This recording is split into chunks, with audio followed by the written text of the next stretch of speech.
हिंदी कक्षा में एक बार सादर स्वागत। हम लोग सिलिया कहानी के बारे में चर्चा कर रहे थे।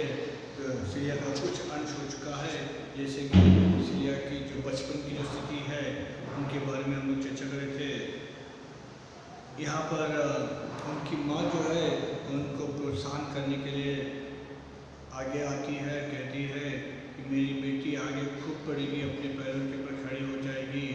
और ये जो विज्ञापन आया है नई दुनिया नामक अखबार में कि शूद्र कन्या चाहिए वधू के रूप में, तो लोग कहते हैं कि इसके लिए जो सिलिया है सूटेबल कन्या है, क्योंकि वो मैट्रिक भी पढ़ी लिखी है जैसे कि सेठी जी चाहते हैं। लेकिन सिलिया की माँ कहती है नहीं, मैं अपनी बेटी की शादी इनके साथ नहीं करना चाहूँगी, क्योंकि ये तो समाज को बतलाने के लिए या फिर कुछ ढोंग करने के लिए ये सब कुछ कर रहे हैं। अगर मेरी बेटी को बीच में छोड़ देंगे तो फिर उसका कौन होगा जिम्मेदार, क्योंकि हम लोग ऐसे बड़े धनी नामी व्यक्ति के साथ लड़ भी तो नहीं सकते हैं। वही इज्जत वही मान सम्मान हमारे बिरादरी में मिल जाता है, तो इससे बढ़कर हमको क्या चाहिए। इसलिए मैं नहीं चाहती कि कोई भी दुर्घटना मेरी बेटी के साथ हो। इसलिए सिलिया की माँ जो है सिलिया को पढ़ने के लिए, आगे बढ़ने के लिए और अपना मान सम्मान और अपनी खुद की किस्मत बनाने के लिए उनको प्रोत्साहन देती है। लेकिन उस समय सिलिया को माँ की बातों को सुनकर उसका आत्मविश्वास जगता है। लेकिन बचपन में जो उनके मामी जो सिलिया के जो सखी है मालती, मतलब उनकी मामी की जो बेटी है, तो एक दिन मालती जो है एक कुएं से पानी भरने की कोशिश करती है, तो मालती की जो माँ है उसकी खूब पिटाई करती है। कारण ये है कि उस कुएं से उन लोगों को पानी नहीं लेना चाहिए न पीना चाहिए। कारण ये है कि वह जो है ना उच्च वर्ण वालों के लिए वो कुआं है, अछूतों के लिए वो कुआं नहीं है, क्योंकि हम लोग अछूत है कहकर मालती की माँ कहती है। और जब वो मालती की पिटाई होती है तो मालती बहुत डरी हुई सहमी हुई सी कहती है कि माँ फिर ऐसा कभी नहीं होगा, मत मारो मुझे, मत मारो। ओ भाई ओ माँ कहकर बहुत विनती करती है और कहती है कि मुझे माफ़ कर दो। देखिए आगे क्या होता है। मामी का गुस्सा और मालती का रोना देखकर सिलिया स्वयं को अपराधी महसूस कर रही थी। वह अपनी सफाई में बहुत कुछ कहना चाहती थी, मगर इस घमासान प्रकरण में उसकी आवाज़ धीमी पड़ जाती थी। मामी को थोड़ा शांत होता देख सिलिया ने साहस बटोरा। मामी, मैंने तो मालती को मना किया था, मगर वह मानी ही नहीं। कहने लगी, जीजी प्यास लगी है, पानी पिएंगे। मैंने कहा कोई देख लेगा, तो कहने लगी, अरे गर्मी की भरी दोपहरी में कौन देखने आएगा, बाजार से यहाँ तक दौड़ते आए हैं, प्यास के मारे दम निकल रहा है। तो जब जैसे ही वो घटना घट जाती है, एक्चुअली जब वो घटना घट रही थी तो सिलिया कुछ कहना चाहती थी, लेकिन मामी का जो आक्रोश है उसके सामने उसकी आवाज़, उसकी जो कंठ है, ध्वनि है, वो धीमी पड़ गई थी और वो कुछ कह नहीं पाई। और जैसे मामी की जो तनाव है, मामी का जो गुस्सा है, का जो आक्रोश है, जब कम हुआ तब साहस बढ़कर सिलिया कहती है, मामी मैंने मालती को मना किया था, लेकिन मालती नहीं मानी, क्योंकि कारण यह था कि बाजार से दौड़ते हुए आए हैं और दोपहर की गर्मी के कारण यहाँ पर कौन आएगा। और ये कहकर मालती जो है स्वयं पानी पीने के तत्पर हो जाती है। मैंने बहुत मना किया था लेकिन मैं मानी नहीं। और वो कहने लगी है कि जीजी जोर की प्यास लगी है और मैं अपनी प्यास को नहीं रोक सकती, इसलिए मैं प्यास बुझाने के लिए मैं इस कुएं पर चढ़ रही हूँ कहकर चढ़ती है। और इस बीच में जो हाल हुआ है आप लोग जान ही चुके हैं कि मालती की माँ वहाँ आ जाती है और खूब उसकी पिटाई करती है। भले ही यहाँ पर मालती की माँ जो है समझा उठा सकती थी, लेकिन मारने के पीछे कारण यह था कि कोई भी गांव के दूसरे अन्य व्यक्ति उनको देख लेते तो शायद मालती के लिए बड़ा सज़ा, दंड, पनिशमेंट भी मिल सकता था। तो मालती की माँ नहीं चाहती थी कि ऐसा हो, इसलिए उसके ऊपर भय रखने के लिए खूब पिटाई करती। मामी बिफर कर बोली, घर कितना दूर था, मर तो न जाती, मर ही जाती तो अच्छा रहता। इसके कारण उसने कितनी बातें सुनाई। मामी सिर पर हाथ रखकर बैठ गई और बहुत देर तक मालती को कोसती रही। अगर इतनी प्यास लगी थी तो घर तक आना था, घर कितना दूर था, इससे तो बेहतर था कि तू मर जाती।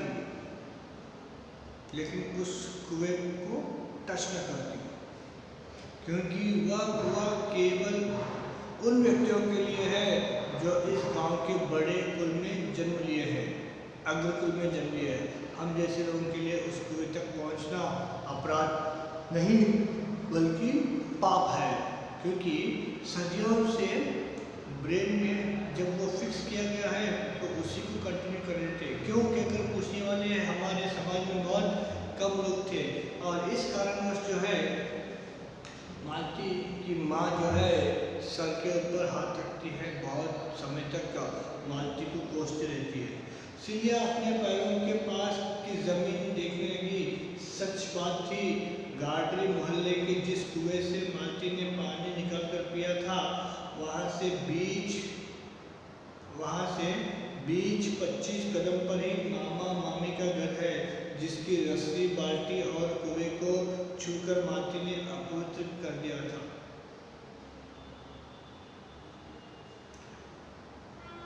वह औरत बकरियों के रेवड़ पालती है। गार्डन मोहल्ले के अधिकांश घरों में भेड़ों बकरियों का पालने बेचने का व्यवसाय किया जाता है। गार्डन मोहल्ले से लगकर ही 8-10 घर भंगी जाति के हैं। सिलिया के मामा मामी यही रहते हैं। तो मतलब जिस कुएं से पानी निकालकर या पीने का प्रयास कर रही थी मालती, तो वहाँ से 20-25 कदम पर ही उनका घर था, तो वहाँ जाकर वो पानी पी सकती थी, लेकिन वो वहाँ नहीं जाकर उस कुएं से पानी पीने का प्रयास कर रही थी। तो वहाँ पर बहुत सारे जो दूसरे जाति वाले हैं, यहाँ पर विशेष करके एक जाति का नाम बताते हैं, जो गाडरी मोहल्ला है, और उस मोहल्ले में भंगी जाति के लोग रहते हैं। और ये जो भंगी जाति वाले जो है ना, भेड़ बकरियों को रखने का, पालने का, बेचने का व्यवसाय करने वाले हैं। मालती सिलिया की हम उम्र है, मगर हौसला और निडरता उसमें बहुत ज़्यादा है।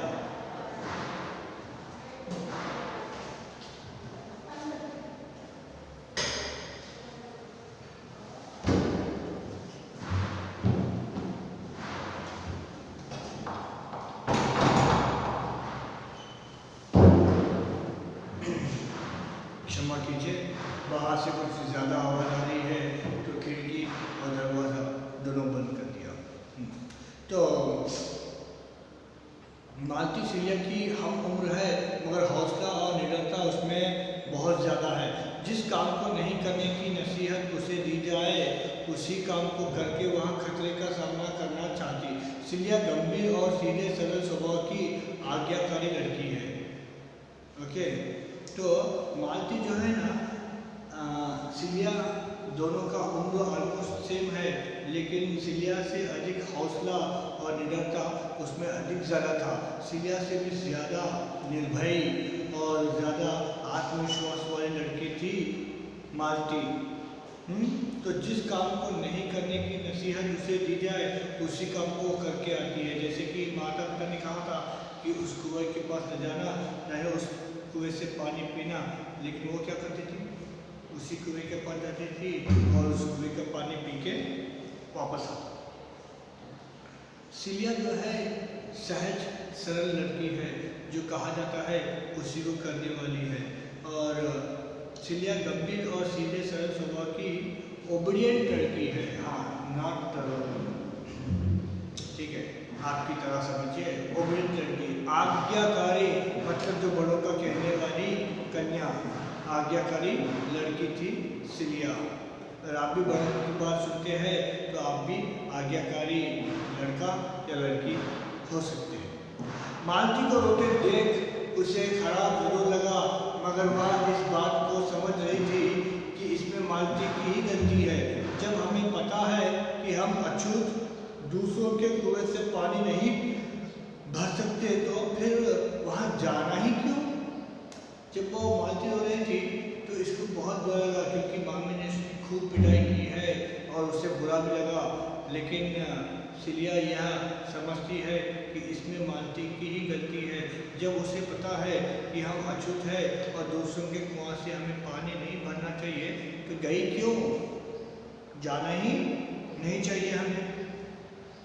वह बकरी वाली कैसी चिल्ला रही थी, अरे भाई दौड़ो री, जा मोड़ी को समझाओ, देखो तो मना करने के बाद भी कुएं से पानी भर रही है, हमारी रस्सी बाल्टी खराब कर दई, जाने डर।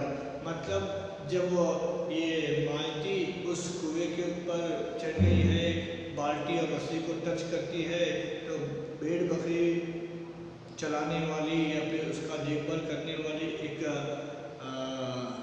स्त्री जो है वो चिल्ला रही थी, अरे भाई दौड़ो और लोगों को बुलाओ या इकट्ठा करो, क्योंकि देखो मैंने मना किया है, फिर भी ये लड़की जाकर वहाँ पर पानी भरने की कोशिश करने लगी है। और मामी को डांटते हुए उसने कितनी बातें सुनाई थी, क्यों भाई जय सिखाओ हो, तुम अपने बच्चों को एक दिन हमारे मोड़ पर मूतने की कह देना, तुम्हारे नज़दीक रहते हैं तो क्या हमारा धर्म नहीं है, क्या मर्जी है तुम्हारी, साफ साफ कह दो। मतलब एक स्त्री दूसरे से बात करती है, मतलब वो जो भेड़ बकरियां चलाने वाली या देखभाल करने वाली जो औरत है ना, वो मालती की माँ को बहुत कुछ डांटती है, बहुत कुछ भला बुरा कहती है, क्या तुम अपने बच्चों को इसी तरह पालती हो, क्या यही संस्कार यही शिक्षा देती हो कि दूसरों के कुएं के पास जाकर अब पानी भरने की कोशिश करेंगे। आप लोग हमारे बीच में हमारे इर्द गिर्द है तो इसका मतलब ये नहीं कि हमारा कोई धर्म कर्म नहीं है, क्योंकि हम आपसे ऊंची जाति वाले हैं और आप ठहरे अछूत, so you should be in your limit. और इतने नहीं, आपकी क्या मर्जी है साफ साफ कह दीजिए। मामी गिड़गिड़ा रही थी, भाई माफ कर दो, इतनी बड़ी हो गई मगर अकल नहीं आई इसको, कितना तो मारू हूँ फिर भी नहीं समझे। और मामी वहीं से मालती को मारती हुई घर लाई थी। तो मामी जो है उस स्त्री के सामने झुक जाती है, क्षमा याचना करती है और कहती है ये इतनी बड़ी हो गई है, मैंने इसको बहुत समझाया बहुत पिटा, लेकिन फिर भी ये समझने के लिए तैयार तत्पर नहीं है। और इतना कहते हुए मामी जो है मालती की पिटाई करते हुए वहाँ से उसे घर लेकर आती है। बेचारी मालती इसीलिए सोच रही थी भगवान उसे जल्दी ही अकल दे देंगे, तब वह ऐसे काम नहीं किया करेगी। तो सिलिया सोचती है कि पूर्व मालती, बेचारी मालती, भगवान उसे जल्दी ही अकल दे देंगे तो शायद तब वह ऐसे काम फिर से रिपीट नहीं करेगी। इसके एक साल पहले की बात है, 5वीं कक्षा के टूर्नामेंट हो रहे थे। खेल कूद की स्पर्धाओं में सिलिया ने भी भाग लिया था। अपने सहपाठियों और कक्षा शिक्षक के साथ वह तहसील के स्कूल में गई थी। आसपास अनेक गांव के विद्यार्थी टूर्नामेंट में भाग लेने आए थे। दूसरे दिन सिलिया की स्पर्धाएं आरंभ में ही होने से जल्दी खत्म हो गई। वह लंबी दौड़ और कुर्सी दौड़ स्पर्धा में प्रथम आई थी। वह अपनी खो-खो टीम की कप्तान थी और उनकी खो-खो टीम भी उसी के कारण जीती थी। खेलकूद के शिक्षक गोकुल प्रसाद ठाकुर जी ने सबके सामने उसकी बहुत तारीफ की थी। साथ ही उससे पूछा था, यह तहसील में तुम्हारे रिश्तेदार रहते होंगे, तुम वहाँ जाना चाहती हो, हमें बता दो, हम तुम्हें वहाँ पहुँचा देंगे। ठीक है। तो ये जो घटना घटी है कुएं का, तो इससे पहले 1 साल पहले जो है एक घटना घटी है जब ये 5वीं कक्षा में थे। जब 5वीं कक्षा में थे तब तो उस समय 5th क्लास के टूर्नामेंट चल रहे थे, खेल कूद स्पोर्ट्स इवेंट होते ना, स्पोर्ट्स एथलेट्स। हाँ, तो 5वीं कक्षा के टूर्नामेंट चल रहे थे और सिलिया भी उसमें भाग ली है। खेल कूद की स्पर्धा में जनरली सिलिया भाग लिया करती थी और अपने सहपाठियों कक्षा के जो शिक्षक है उनके साथ तहसील के स्कूल में गई थी। आसपास के अनेक गांव के स्कूल के विद्यार्थी वहां पर उस टूर्नामेंट में भाग लेने के लिए आए थे और सिलिया वहां पर लंबी दौड़ मतलब लॉन्ग रेस एंड कुर्सी दौड़। अब ये कुर्सी दौड़ क्या होता है मुझे नहीं पता, शायद कुर्सी की तरह बैठकर दौड़ना होता होगा, नहीं पता। लंबी दौड़ मतलब लॉन्ग रेस 500 मीटर से 1000 मीटर हो सकता है, लेकिन ये कुर्सी दौड़ आई शुड आस्क अम्मा, हाँ गूगल अम्मा से पूछना होगा। तो अगर आप लोग जान लेते हैं तो प्लीज़ मुझे रिप्लाई कर दीजिए। सो लंबी दौड़ और कुर्सी दौड़ स्पर्धाओं में वो प्रथम आई थी, फर्स्ट आई थी, प्रथम आई थी, वो फर्स्ट आई थी। वह अपनी खो-खो टीम की कप्तान थी। किस टीम की? कल इंटरनल में ये प्रश्न आ सकता है कि सिलिया किस टीम की कप्तान रह चुकी है? Kho-kho, kabaddi, volleyball, football. Options ये रहेंगे। So you have to go for kho-kho team. So kho-kho team की कप्तान थी और उसी से ही खो-खो टीम की जान बंधी हुई थी, मतलब without her there is no kho kho team. So खेलकूद के शिक्षक मतलब अपनी भाषा में PT sir, physical trainer. So तो पीटी सर जो थे उनका नाम था गोकुल प्रसाद ठाकुर। सो गोकुल प्रसाद ठाकुर जी ने जो है सबके सामने सिलिया की प्रशंसा की है और उनसे कहा है कि यहाँ तहसील में आपके कोई रिश्तेदार है तो बता दीजिए, हम उनको नहीं जानते हैं, कोई है तो हम आपको वहाँ छोड़ेंगे और पता बताएंगे तो हम आपको वहाँ तक पहुँचा देंगे। क्योंकि शायद उस समय अपने स्कूल से और अपने गांव से दूर आ गई थी ना, तो इसलिए वहाँ पर उनके जो स्कूल के जो फिजिकल ट्रेनर है उन्होंने उनसे यह प्रश्न किया था कि आसपास तुम्हारे कोई रिश्तेदार है तो बता दीजिए, हम तुम्हें वहाँ तक छोड़ाएंगे। सिलिया मामा मामी के घर का पता जानती थी, मगर शिक्षकों के समक्ष उनका पता बताने में उसे संकोच हो रहा था। शर्म के कारण वह कुछ नहीं बता पाई। उसने संकोच के साथ कहा, मुझे यहाँ किसी का भी पता मालूम नहीं है। तब सर ने उसकी सहेली हेमलता से कहा था, हेमलता तुम इसे भी अपनी बहन के घर ले जाओ, शाम को सभी एक साथ गांव लौटेंगे, तब तक वहाँ आराम कर लेंगे। तो दोपहर से पहले ही इनके जो इवेंट्स है, इनके जो स्पर्धाएं हैं, कंपटीशन है, वो समाप्त हो चुके हैं।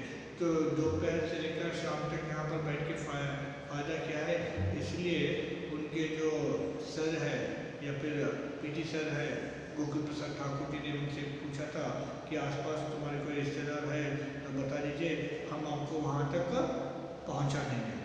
लेकिन मामा मामी का तो घर है, लेकिन शर्म के कारण, लज्जा के कारण या फिर बिरादरी कास्ट के कारण सिलिया कहती है कि मुझे यहाँ पर कोई नहीं जानते हैं और ना ही यहाँ पर मेरे कोई रिश्तेदार है।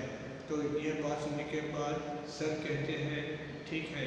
तो उनकी जो क्लास की दूसरी कन्या हैं हेमलता से कहते हैं, क्योंकि हेमलता की बहन उसी तहसील उसी गाँव में रहती है, तो हेमलता से कहा जाता है कि हेमलता तुम अपने बहन के घर जा रहे हो तो तुम अपने साथ सिलिया को भी अपने साथ ले जाओ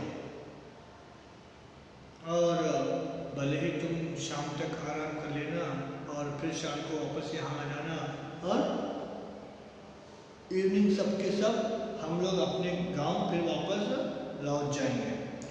हेमलता ठाकुर सिलिया के साथ ही 5वीं कक्षा में पढ़ती थी। तो हेमलता कौन है? वो ठाकुर बिरादरी की है, उच्च वर्ग वाली, हाई कास्ट। सो हेमलता ठाकुर सिलिया के साथ ही 5वीं कक्षा में पढ़ती थी। उसकी बहन की ससुराल तहसील में थी, उनका घर तहसील के स्कूल के पास ही था। हेमलता सिलिया को लेकर अपनी बड़ी बहन के घर आई। बहन की सास ने हंसकर बातें की। हेमलता को पानी का गिलास दिया। दूसरा गिलास हाथ में लेकर सिलिया के बारे में पूछने लगी, कौन है, किसकी बेटी है, कौन ठाकुर है। तो हेमलता ठाकुर जो है ना, सिलिया के साथ ही उनके कक्षा में पढ़ने वाली है, 5th स्टैंडर्ड में, सॉरी 5th स्टैंडर्ड में पढ़ने वाली है। और उसकी जो बहन है, उनकी ससुराल है वो वही उसी तहसील में थी, और उनका घर तहसील से स्कूल के बहुत पास नज़दीक पड़ती थी। और हेमलता सिलिया को अपने बड़ी बहन के घर ले गई, और बहन की जो सास है ना, उनसे बहुत मीठी मीठी बातें की है। हेमलता को पानी का गिलास दी है, और दूसरा गिलास हाथ में पकड़ी सिलिया के बारे में पूछती है कि कौन है, किसकी बेटी है, या फिर कौन ठाकुर है, मतलब पिताजी कौन है, पिताजी। अब ऑब्वियसली ये ठाकुर है, तो ये एक्सपेक्ट करते हैं कि ये जो कन्या आई है सिलिया, ये भी किसी ठाकुर की बेटी होगी, इसलिए पूछती है कौन ठाकुर है। सिलिया कुछ न कह सकी। हेमलता ने कहा, मौसी जी मेरी सहेली है, हमारे साथ ही आई है। बहन की सास उसे गौर से देखते हुए विचार करती रही। देखिए, तो सिलिया कुछ न कही, क्योंकि वो पूछ रही थी कि तुम किसकी बेटी हो, कहाँ की रहने वाली हो, और तुम्हारे पिताजी का नाम क्या है। तो सिलिया कुछ भी नहीं बता पाई। जब वो चुपचाप रही तो हेमलता कहती है कि मौसी जी, ये जो है मेरे साथ कक्षा में पढ़ती है, ये मेरी सहेली है, और यहाँ मैं उनको लेके आई हूँ। तो मौसी जी जो है सिलिया को जो है गंभीर होकर देखती है गौर से, और विचार करती है। हेमलता ने बताया, इसके मामा मामी यहाँ रहते हैं, मगर इसे उनका पता मालूम नहीं है। देखिए, हेमलता का बहुत राज खोलती है। हेमलता कहती है कि इस सिलिया के जो मामा मामी हैं वो यहीं रहते हैं, but she don't know the address properly. मौसी जी ने हेमलता से सिलिया की जाति पूछी। हेमलता ने धीरे से बता दिया। जाति का नाम सुनकर मौसी जी चौंक गई, फिर स्वयं को सैयद करके सिलिया से पूछा, गार्डन मोहल्ले के पास रहते हैं? गार्डन मोहल्ले के पास रहते हैं। देखिए, मतलब मौसी जी हेमलता जैसे ही कहती है कि मामा मामी यहाँ रहते हैं, लेकिन एड्रेस के बारे में इनको जानकारी नहीं है, तो हेमलता के जो मौसी जी है वो उनसे पूछते हैं कि इसकी जाति क्या है। तो हेमलता धीरे से जाति का नाम बताती है। तो जाति का नाम बताते ही मौसी जी चौंक गई है, और फिर अपने आप को कंट्रोल नियंत्रित करते हुए सिलिया से पूछती है, क्या गार्डन मोहल्ले में रहते हैं तुम्हारे मामा मामी? तो हाँ कहकर सिलिया ने सिर झुका लिया।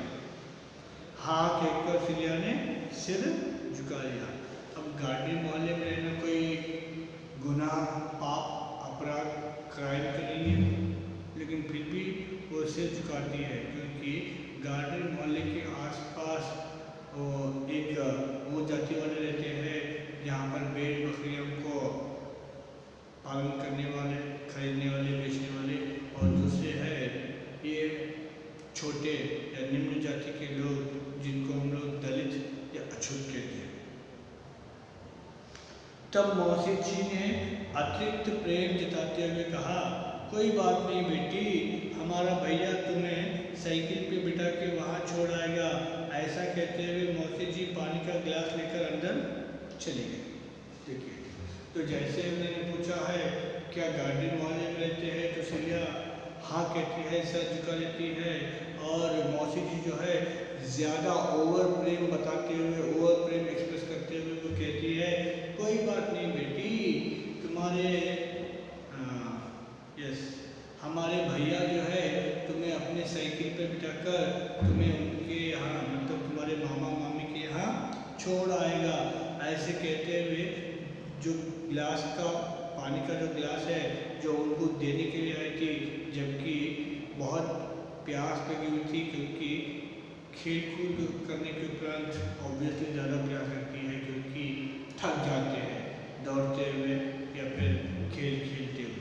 तो ऐसी स्थिति में वो पानी का गिलास भी पीने का अवसर सिलिया को नहीं मिला, और वो हंसते हुए गिलास का, पानी का गिलास अंदर ले जाती है।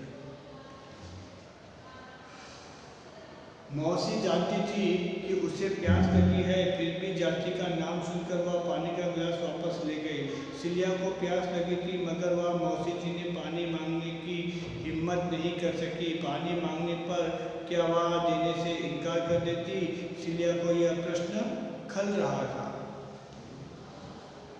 मौसी जी को पता है कि सिलिया को बहुत प्यास लगी है, लेकिन जाति का नाम सुनकर वह पानी का गिलास अंदर ले गई है, और सिलिया कुछ कह नहीं पाई। सिलिया को तो बस प्यास लग रही थी, लेकिन सिलिया के अंदर उतना धैर्य नहीं रहा था कि वो पानी पूछ सके। क्या पानी पूछने पर क्या उसको पानी मिलने की संभावना है? वो प्रश्न उसके मन में खल रही थी, जैसे बॉइलिंग हो रही थी, उबल रहा था, क्योंकि पानी मांगने की हिम्मत, धैर्य सिलिया में नहीं था। मौसी जी के बेटे ने उसे गार्डन मोहल्ले के पास छोड़ दिया था। सिलिया रास्ते भर कुर्ती आ रही थी, आखिर उसे प्यास लगी थी, तो उसने मौसी जी से पानी मांगकर क्यों नहीं पिया? तभी उसे याद आया मौसी उसकी जाति के नाम से कैसी चौंक गई थी। मौसी के चेहरे का भाव उसकी आंखों में तैर गया। तो मौसी जी के जो बेटे हैं, उन्होंने जो है गार्डन मोहल्ले के पास सिलिया को छोड़ दिया था। सिलिया रास्ते पर कुड़ती आ रही थी, मतलब अपने आप को कोस रही थी। आखिर जब मुझे प्यास लगी है तो मैंने मौसी जी से ये प्रश्न क्यों नहीं पूछा, या फिर मैंने उनसे पानी क्यों नहीं मांगा? क्योंकि शायद मैं पानी मांगती तो पानी मिलता क्या, शायद मिलता होगा। सो पानी मांगकर क्यों नहीं पिया? When I become thirsty, so I should ask, क्योंकि अगर मुझे भूख लगी है, प्यास लगी है, जो सामने उपस्थित है उनसे मैं मांगूंगा या फिर मैं उनसे पूछूंगा तो संभावना है मिल सकता है। जब सिलिया को प्यास लगी थी तो मौसी जी से उन्होंने पूछा क्यों नहीं, और पूछकर अपनी प्यास क्यों नहीं बुझाई? जबकि बुझाना चाहिए ना, पूछना चाहिए ना। क्या पूछने का धैर्य, साहस, हिम्मत कर पाई है सिलिया? तभी उसे याद आया मौसी जी उसकी जाति के नाम से कैसे चौंक गई थी, क्योंकि जैसे ही मौसी जी को, हेमलता की मौसी जी को जैसे ही सिलिया की जाति के बारे में जानकारी हो गई थी, शी बिकम शॉक, क्योंकि वो तो समझ रही थी कि हेमलता के साथ आई है तो शायद ये भी कोई ठाकुर परिवार से होगी, या फिर संभ्रांत या बड़े उच्च वर्ग में, उच्च कुल में जन्म ली होगी। लेकिन उन्हें नहीं पता था कि ये एक छोटी निम्न जाति की कन्या है। तो जाति के नाम से किस प्रकार वो चौंक गई थी, मौसी के चेहरे के भाव उसके आंखों में तैर गया, क्योंकि उनका जो फेशियल एक्सप्रेशन थे वो सिलिया के आंखों में अब तैरने लगा है। अब यह जानना यहाँ पर ये नितांत आवश्यक बन जाता है कि सिलिया जैसी कन्याओं को अपने जीवन में किन किन परिस्थितियों का सामना करना पड़ता होगा। क्या सिलिया ऐसे परिस्थितियों में क्या वो आगे अपने जीवन को अपने विचारों के अनुरूप क्या वो अपने भविष्य का सुधार कर सकती है? या फिर जो पुराने ख्याल है, विचार है, क्या उसी में वो घुट कर अपना जीवन बिताएंगे? इसको हम लोग जानने का प्रयास करेंगे आने